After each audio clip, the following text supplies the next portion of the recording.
Linwin, this week it's Stay Smart Online Week and ANZ is helping to celebrate that across Australia. In your mind, what are some of the simple things that individuals or businesses can do to protect themselves in an increasingly online world?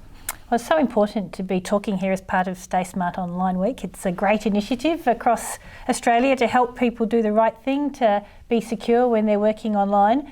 The Stay Smart Online website has some really good information for people. I'd recommend people go there and sign up for the alerts. I do that to make sure I know what's going on. But there are some simple things that people can do and things that I do at home. I would always recommend other people do as well. And one of those things, of course, is keeping software up to date. You know, that's a matter on your home laptop of making sure that you have automatic updates switched on and that, you know, you're ready to include those updates on your system as soon as they become available. And of course, probably one of the other most important things is having regular backups, whether that's at home or at work. If you have your system properly backed up, if there's ever a problem, it's easy to rebuild that system rather than, for instance, if you get affected by ransomware, feeling a need to pay the ransom in order to get your system back. It's better to be able to restore from a backup. So there's lots of things people can do. Why do you think it's important for organisations like ANZ to collaborate across industry and government, and what more can we all do there?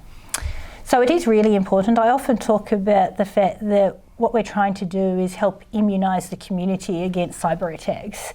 So, you know, we all suffer if any significant organisation has a big cyber attack. It erodes confidence in doing things online, and that would, you know, harm the economy more broadly if that confidence wasn't there.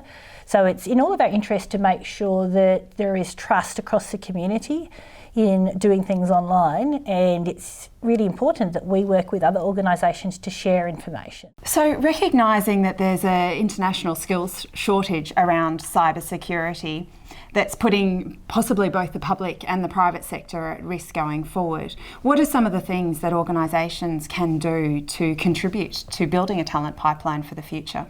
Well, it is a worldwide shortage in cybersecurity skills, and one of the reasons for that is because this business has just been expanding exponentially. You know, the threats that we see online are increasing, and the need to be able to do things online securely is increasing.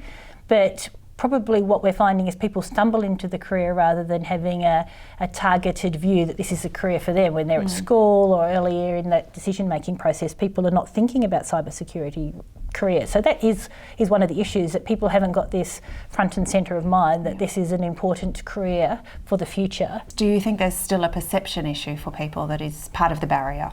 I think there is a perception issue. I think a lot of people think that working in cybersecurity is something that's done in a back room in the dark, that it's not very interesting, you don't get to talk to anyone. And I think you and I know that that's not true. Yeah, absolutely. We spend most of our working lives talking to people and making decisions about things that are really important. And that's just one of the career options in cybersecurity. Of course, there is also a great need for people who have very deep technical skills. Absolutely. And those technical skills are really interesting. I think a lot of people think it might be very routine, that you're sitting at a keyboard doing routine process it's anything work. But, isn't it? It's not like that at all. You know, it's highly analytical. It requires a lot of curiosity. It requires, you know, intelligence. Taking advantage of a lot of the latest technology. And it's changing every day, and it's always new. You know, and in my career in this space, which has been a long one now, it changes every year. There's always something new to learn, and that's what's so exciting about it, whatever part of the career you work in. Yeah, absolutely. And if we don't do something about this, what do you think the risks are? What could happen?